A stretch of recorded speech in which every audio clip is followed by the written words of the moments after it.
Aren't you glad you're a Christian? Beautiful spring day and a beautiful church family. All right, memory verse, 1 Corinthians 15, 20, and 21. Let's say this together. But now Christ has been raised from the dead, the first fruits of those who are asleep. For since by a man came death, by a man also came the resurrection of the dead. Amen. Money seems to be pretty important to us. For example, in our culture, we have all of these sayings and idioms about money. Money talks. Some of you are like, the only thing it ever says to me is goodbye. Money doesn't grow on trees. I'm sure most parents have used that one. If I had a nickel for every time a day late and a dollar short, bet your bottom dollar. That cost a pretty penny. They're a dime a dozen. Making money hand over fist. It's not going to break the bank. I feel like $1,000,000. He's got money to burn. He's a penny pincher. He's worth his weight in gold, and there are many, many others. And we're often fascinated by the rich and famous. Now, here's a graphic somebody made of the richest people in 2021 and how it changed through the pandemic. That was actually from January, and so it's a little different now. But as you can see, I'm no longer on the list. They intrigue us, and so we read articles and books, and we watch shows and movies about these people who, in one way or another, either through hard work or just dumb luck, became extremely rich. And we often dream of what it would be like if we were rich. Instead of worshiping in this old church building, we could be worshiping on my super yacht. That'd get attendance up. All right, if you would, let's be turning back to the book of James. We're now in chapter 5. Earlier in the book, James spoke of the rich fading like a wildflower in the heat in chapter 1. And he also accused the rich of exploiting Christians, dragging them into court, and blaspheming the fair name by which they are called in chapter 2. But that is actually very mild compared to what James said about the rich in this section. It was obviously a real problem in his day. Now, there is nothing inherently sinful about being wealthy. Riches, they are only evil when they impair someone's spiritual health. There's nothing wrong with having money or even having a lot of money. God blessed Job and Abraham and David with lots of wealth, and they were definitely heroes of faith.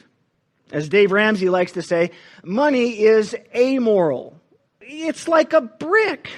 A brick can be used to build something or to hold something down, or it can be thrown through a window or used to hit someone over the head.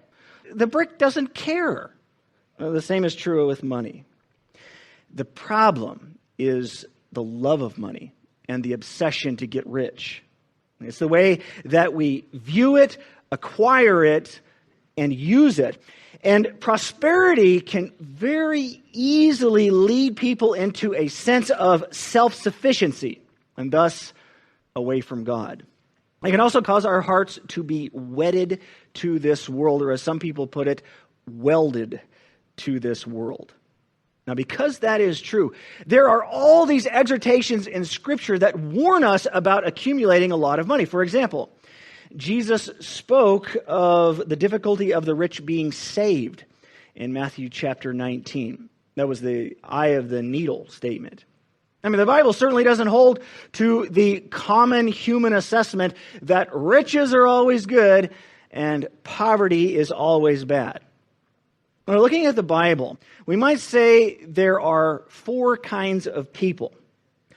Those who are rich in the world's goods, but poor toward God, like the rich fool in Luke chapter 12.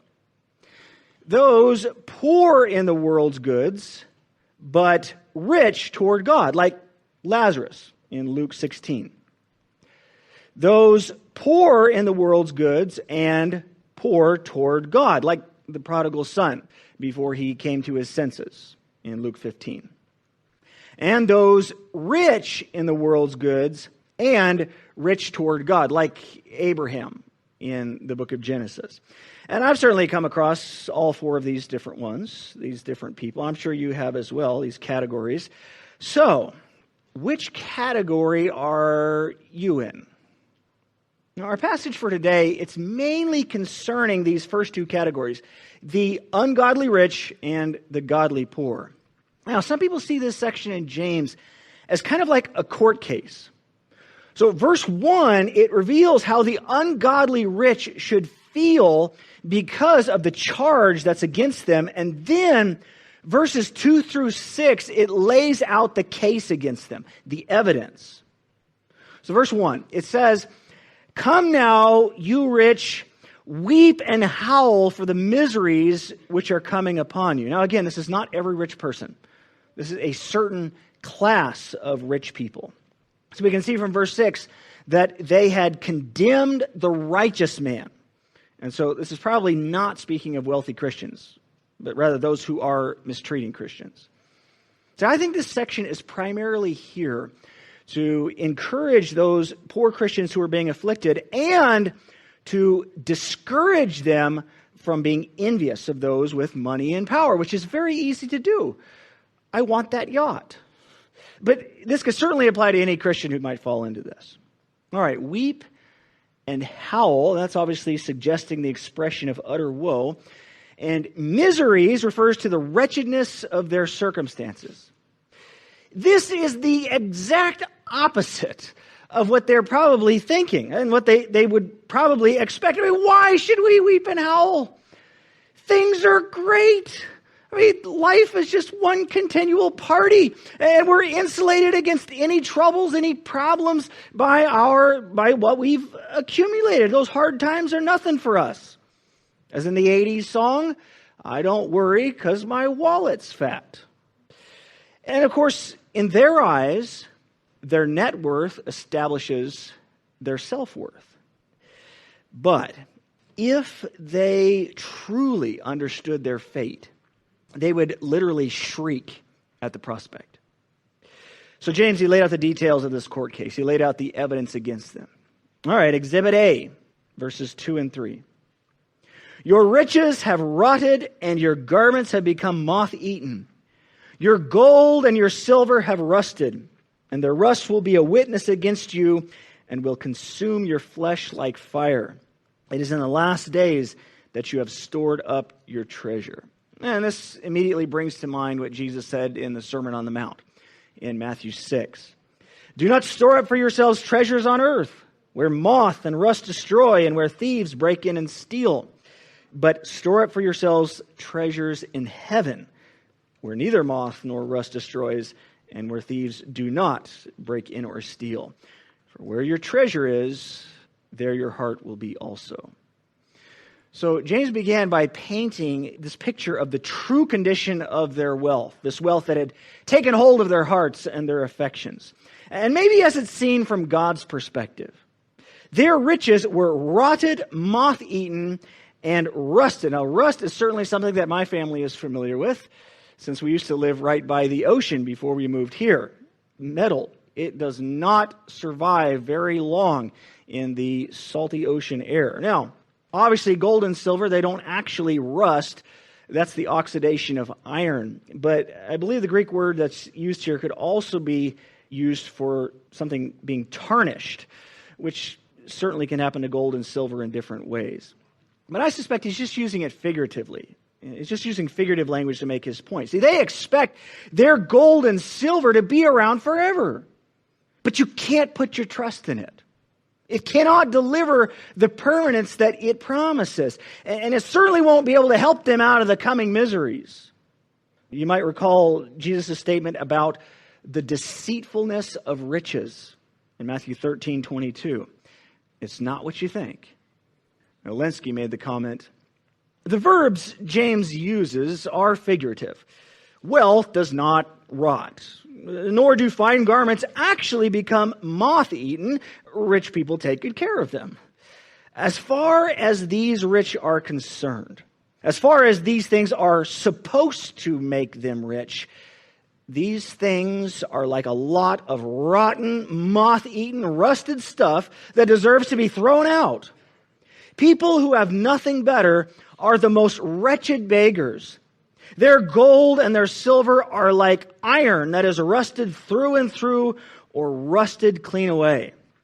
Well, James, he then said that it's this corroded condition of their wealth that will stand in judgment to testify against them. See, their unused, hoarded, and their corroded riches would take the stand to testify against them. Now, some people think the point is that they were rotting from being unused. And maybe the stockpiles of their grain comes to mind. For the rich man in Jesus' parable in Luke chapter 12, he didn't know what to do with all of his extra grain. He didn't know where to put it. It was quite the dilemma. Well, how about the mouths of the orphans, widows, and truly needy in his community? How about using some of it in the support of God's work? No, he never saw past himself. Well, James, he said the testimony it's so condemning that it will consume your flesh like fire. And he may have been painting the picture of the rust spreading from the gold and silver onto them, and with such fierceness, the fierceness of fire. You know, rust and fire, they're known for their destroying power. And of course, fire is often used as a judgment figure to depict the ultimate end for those who are not, as James 2:5 says, rich in faith and love God. As I've heard it put, the testimony of the evidence will be so damning that you might say it lights the fire of their punishment. James, he also showed the folly of this mad pursuit of wealth, because it is in the last days that you have stored up your treasure. So what does that mean? All right, well, some people, they think that this is speaking of the last days of Judaism, and it's referring to the destruction of Jerusalem in AD 70. Many of the rich Jews who had oppressed their Christian brethren, they certainly did weep and howl during that time as they were defeated and killed by the Romans. But I think the last days, it's just talking about the Christian age.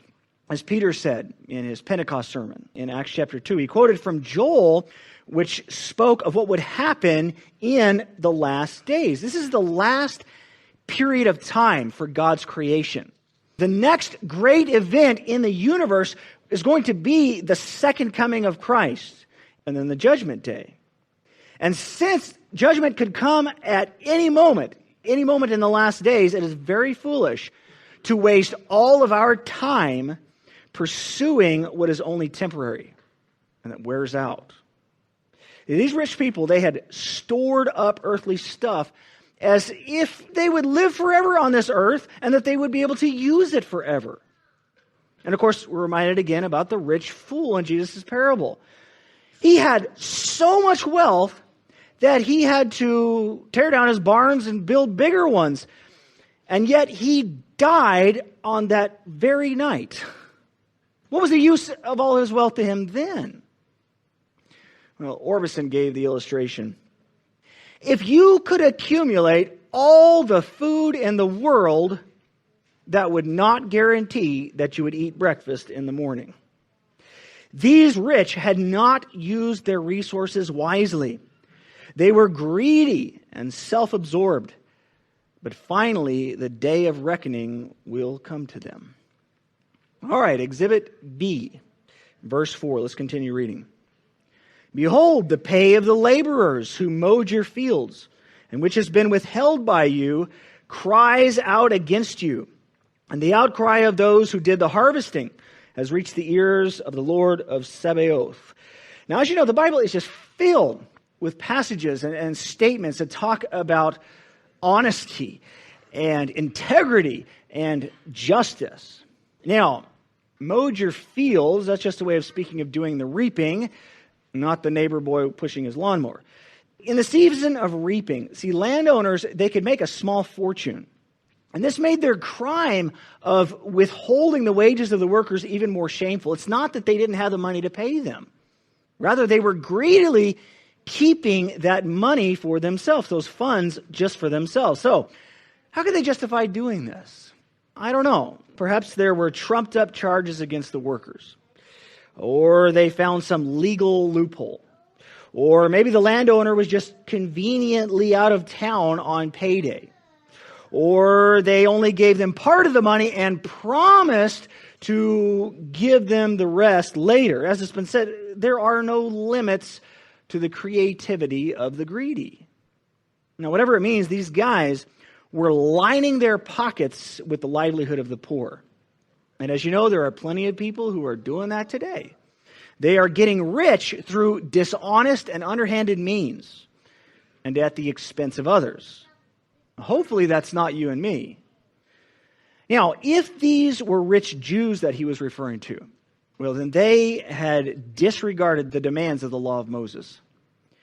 You shall not oppress a hired servant who is poor and needy, whether he is one of your countrymen or one of your aliens. Speaking of a foreigner, not little green men, who is in your land, in your towns. You shall give him his wages on his day before the sun sets.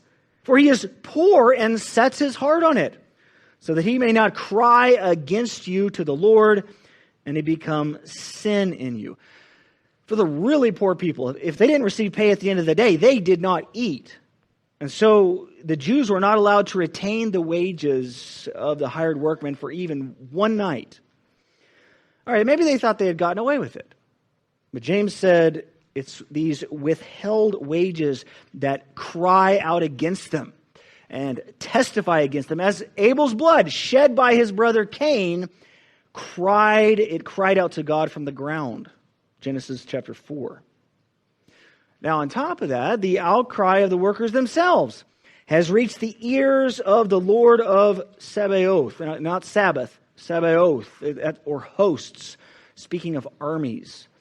All right. This name refers to God's ultimate control over all of creation and the fact that everything is at his disposal to use. Whether that is an army of men, locusts, angels, whatever. It was often used in the Old Testament to speak of God's power, especially in bringing punishment. See, these rich people, they're not going to listen to the entreaties of the poor whom they're defrauding, but God will. And those who deprive the poor of their hard-earned wages, they are no match for this one whom they must ultimately give an accounting. And guess what? He doesn't take bribes. The rich, they thought that they could cheat these workers and get away with it because the poor, they often don't have anyone to defend them. But on the contrary, the defender of the poor is the Almighty. And he hears their cry and he will grant them justice in the end. And so everyone needs to ask the question, is that bit of money unfairly obtained worth the ultimate cost? Okay, Exhibit C, verse 5. You have lived luxuriously on the earth and led a life of wanton pleasure. You have fattened your hearts in a day of slaughter. As Roberts said, the wages fraudulently kept back were used to live luxurious and self-indulgent lives, thus adding to the flagrance of their crime. The expression on the earth is possibly James's way of indicating that this condition is temporary. Only on earth, and not for long here, will this indulgent use of ill-gotten gain last. We will take with us neither our money, 1 Timothy 6:7, nor the pleasures it buys. I heard about a wealthy family where one of the members was dying and the possible heirs were all waiting very anxiously. And after the man said his last words and breathed his last breath, his doctor and his lawyer were coming out of his room. And one of the more outspoken family members went up to the lawyer and said, "What did he leave?" And the lawyer said he left everything. He didn't take anything with him. He knew what they meant. Now, their life of wanton pleasure, it paints this picture of wasteful self-indulgence, while those they had cheated do without. So again, the problem is not having wealth, but it's rather living this kind of life by means of ill-gotten gain. And then there also seems to be implied the problem of the way that they were using it. Because wanton, it means unrestrained and excessive. Obviously, if your neighbor's kids are starving and you are taking a milk bath every night in your solid gold bathtub, well, there's a problem. And so it's not just the way they got it. It's the way they used it. Simply for fleshly self-indulgence. If we just live for the here and now, our lives, they're not pleasing in the sight of God. See, Paul, he told Timothy to instruct the rich to do good, to be rich in good works, to be generous and ready to share, storing up for themselves the treasure of a good foundation for the future, so that they may take hold of that which is life indeed. This life is not life indeed. And so we better not live as though it is. The day of slaughter, it's an expression probably depicting the day of God's judgment. And the idea of fattening your hearts, it might bring to mind our modern feedlots, where cattle, they're fed to put on as much weight as possible before being sold at auction for slaughter. Now, it's as if these rich were preparing their hearts for the judgment of God. They're preparing for a destiny of slaughter. They're like cattle in a feedlot. They're just enjoying the good meals and their lavish and lazy lifestyle, completely unaware of what's coming. Hamburgers. Yes, they are riding in first class, but the destination is not a vacation. And so we've seen the problem of hoarding treasures, defrauding measures, and indulging pleasures, but that's not all. Exhibit D, verse 6. You have condemned and put to death the righteous man. He does not resist you. And this is the climax of their sins. Well, some think that James was referring to Jesus as the righteous man that they condemned and put to death. Now, it was the rich and powerful who did that, but because of verse 7, I think he's just talking about Christians in general. Well, put to death. That may refer to the fact that since the wages are being withheld, well, these poor, they're condemned to die because they're not able to buy the things that are necessary, that they need. Or he could be saying that the righteous would not get justice in a court of law when opposed by these rich. See, in chapter 2, verse 6, James mentioned that the rich would drag the Christians into court. And the rich could very easily use their influence and or their money to bribe the judge in order to sway a decision in their favor. But again, just because you get away with something on this earth, that doesn't mean you actually got away with it. Now, we might think of Ahab and Jezebel. In 1 Kings chapter 21, that was where they, in their getting Naboth's vineyard. They used their power and their influence to wrongly get poor Naboth executed, but God saw it, and he sent his prophet to Ahab. Now, you ought to read that sometime. Now, again, I think righteous man, speaking of a Christian being defrauded by these rich, or the ones who are not followers of the Lord, and perhaps he does not resist because he cannot. But if you think about it, a Christian is actually a very easy target. It's an easy person to cheat and to treat badly because Christians are taught things like turning the other cheek, praying for their enemies, not taking their own revenge, stuff like that. We find passages like 1 Peter 2. For you have been called for this purpose, since Christ also suffered for you, leaving you an example for you to follow in his steps, who committed no sin, nor was any deceit found in his mouth. And while being reviled, he did not revile in return. While suffering, he uttered no threats, but kept entrusting himself to him who judges righteously. There have been plenty of people throughout time who have tried to take advantage and exploit that. So James presented to the judge and jury the evidence that demands only one verdict. Guilty. Case closed. And so as has been said, we hear the echo of the gavel as the verdict rings throughout the universe. In verse 7, the exhortation is given. Be patient, therefore, brethren. And so he went on to change the subject matter from those afflicting to those afflicted, his poor Christian brethren. That'll be for next week. But, okay, here's the thing. If you think about it, compared to most people in the world, either those who are living now or who have lived in the past, most 21st century Americans are very blessed and could very easily be considered rich. Holloway made the argument. With his strong language against the rich, one wonders what James would think of the wealth of the typical American church member. Most of us reject the charge that we are rich. The rich are those with more than we have. As a student of mine once said, in all sincerity, we're not rich. We live in a 2-story house.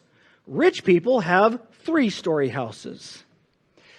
Look, historically, we live at a level of luxury and abundance that only kings and queens could imagine.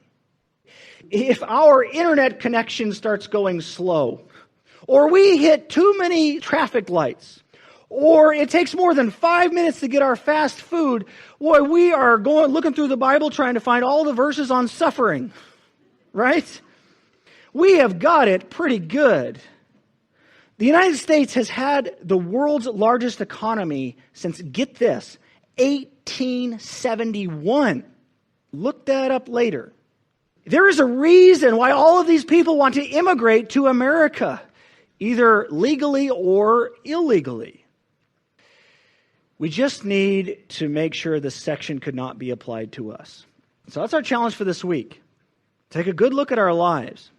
Because often the more we have, the more we want. And soon, if we're not careful, well, we're cheating others and we're breaking the law and we're hoarding our money and we are failing to use it for good.